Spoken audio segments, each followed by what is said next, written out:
how many people are under 25 years old? Great. So 60% of Nigeria's population is under 25 years old.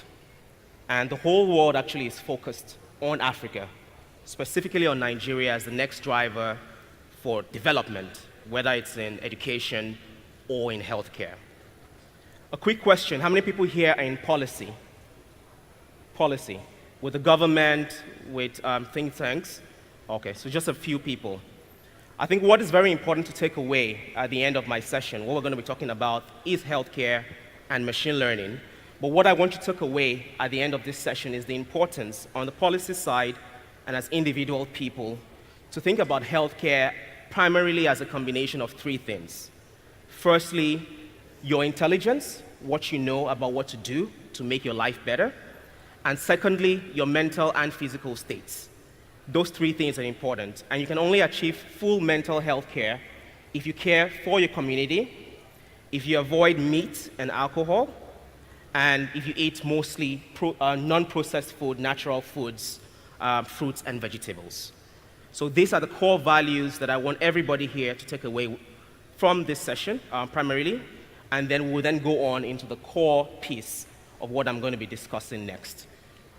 In technology, many times we tend to focus a lot on the tools for getting the people. And so I always like to start off with the values and essentially the people. That is the first thing. So let's go on into the next slide where we have the agenda for our discussion today. I want to take you over the next 13 minutes on 4 steps to my presentation. The very first one is understanding the issue of fake drugs. The second is exploring our solution at RxAll.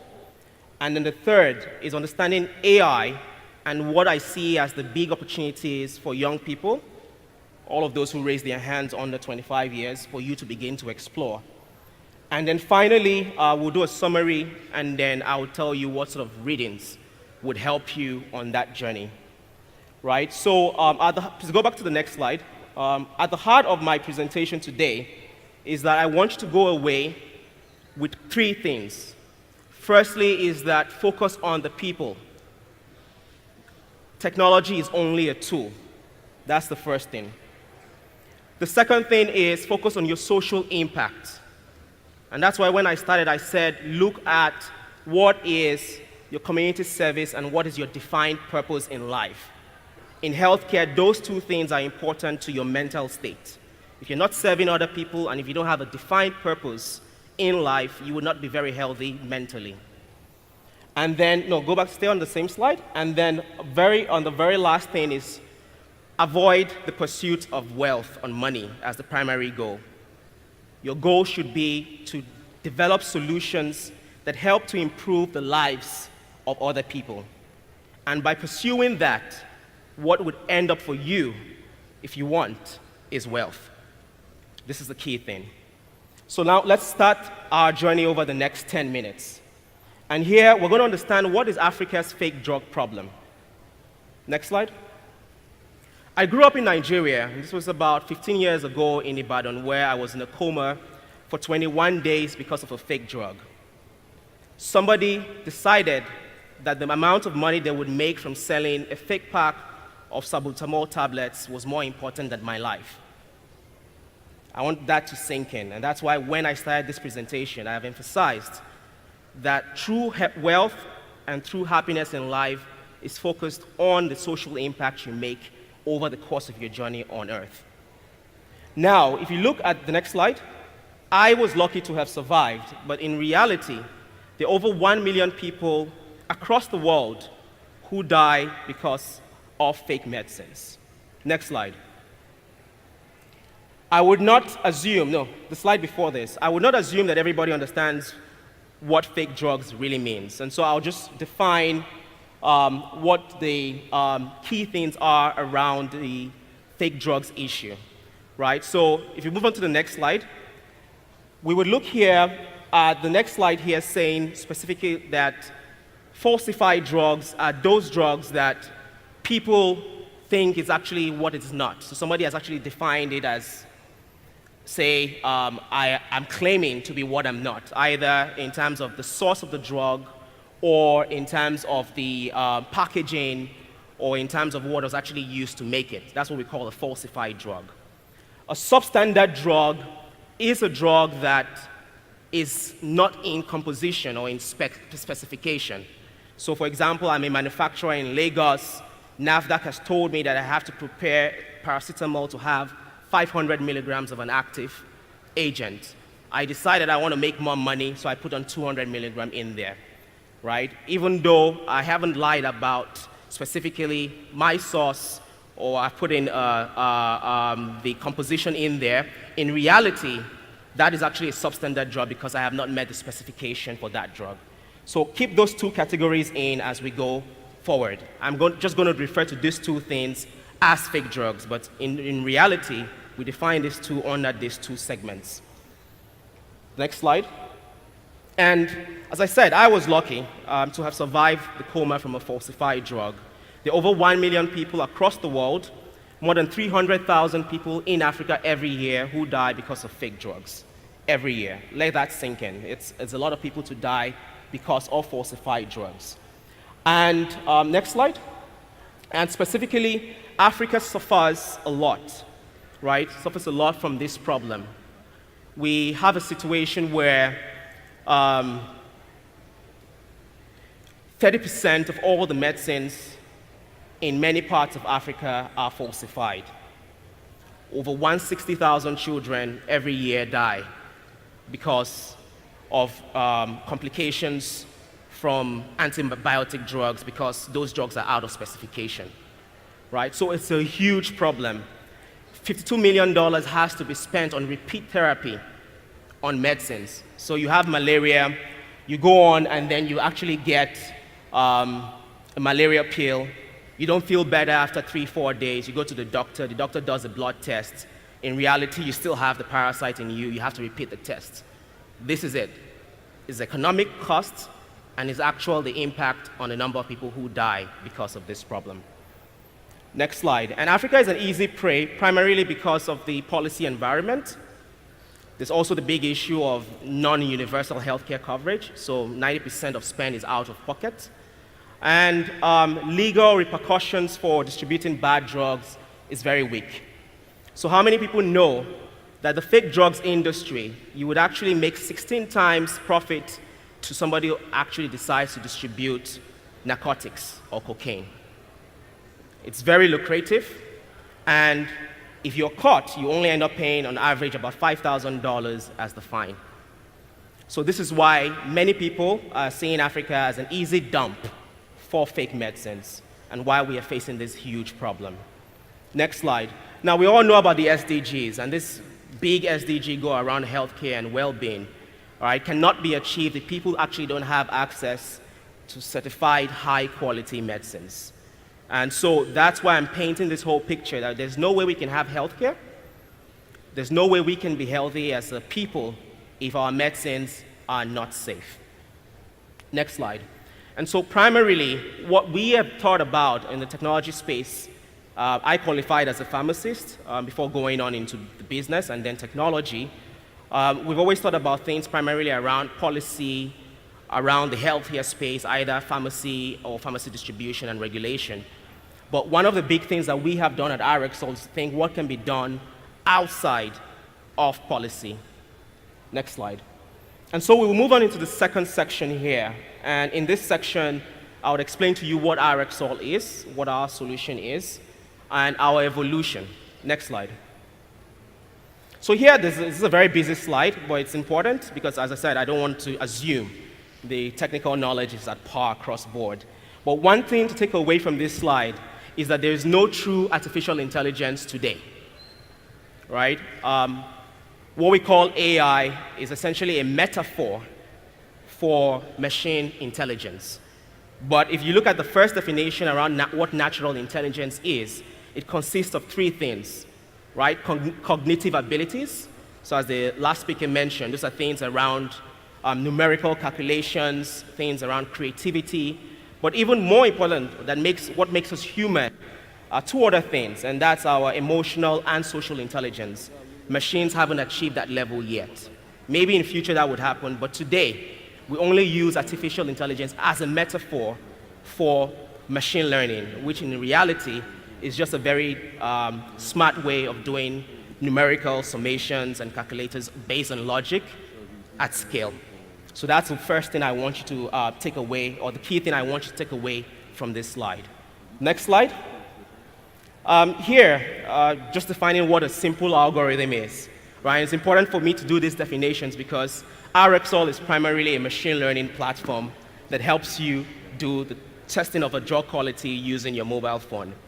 And what is an algorithm? It's just a simple rules-based system that helps you determine, based on logic, what an expected outcome should be.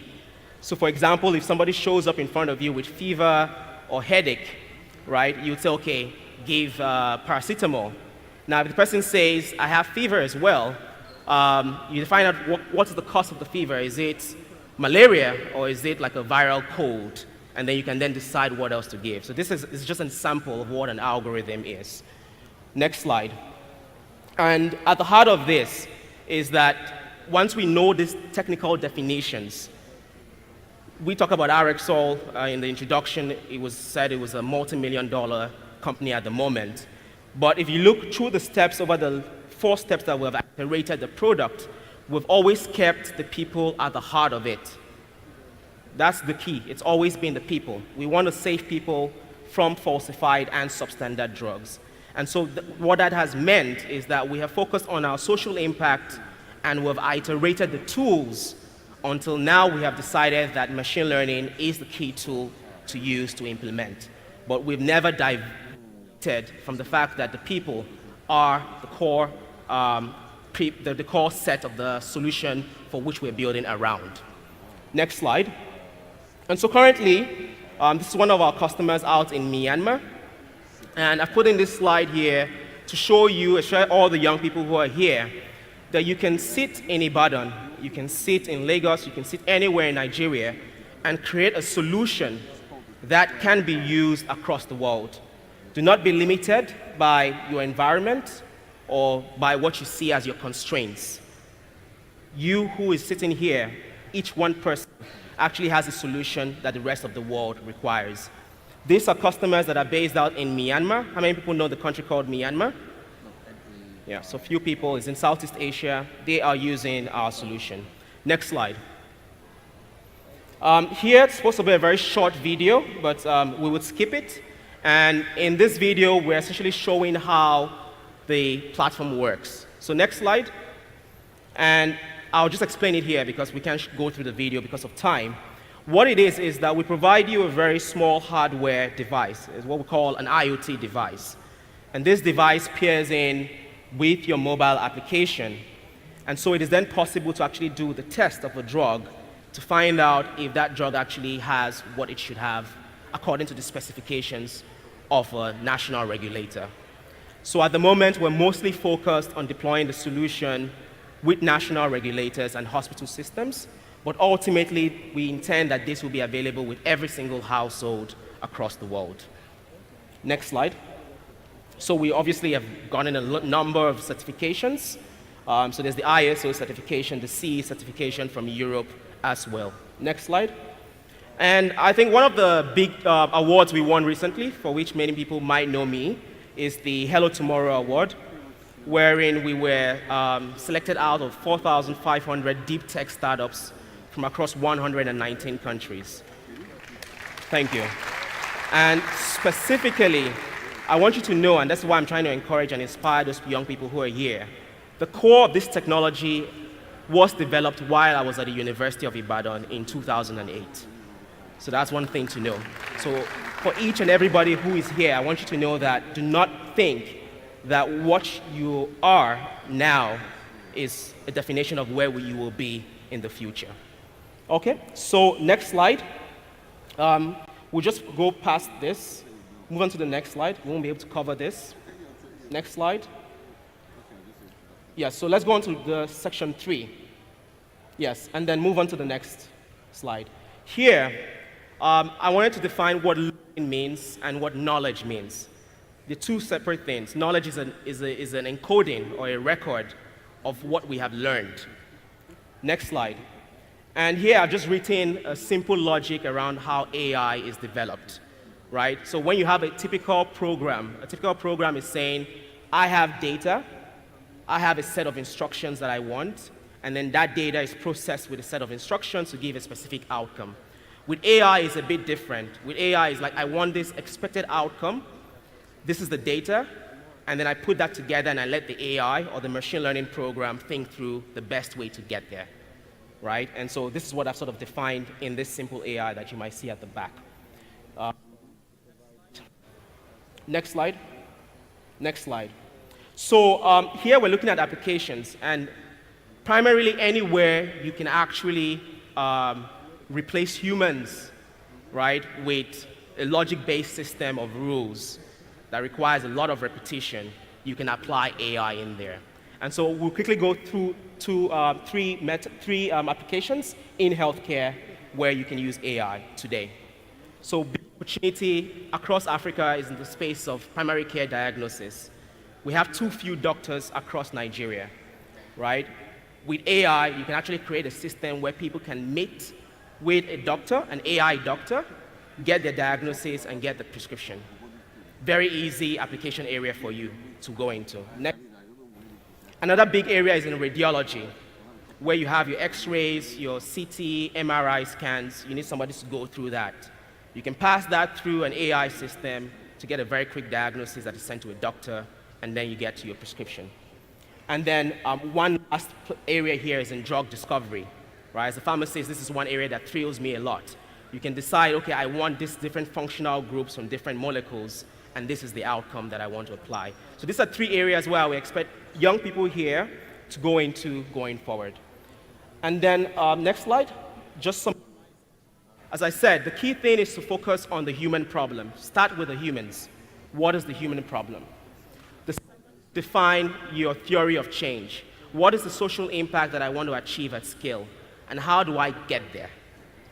Lastly, how can I create a repeatable, replicable, rules-based system to make this happen?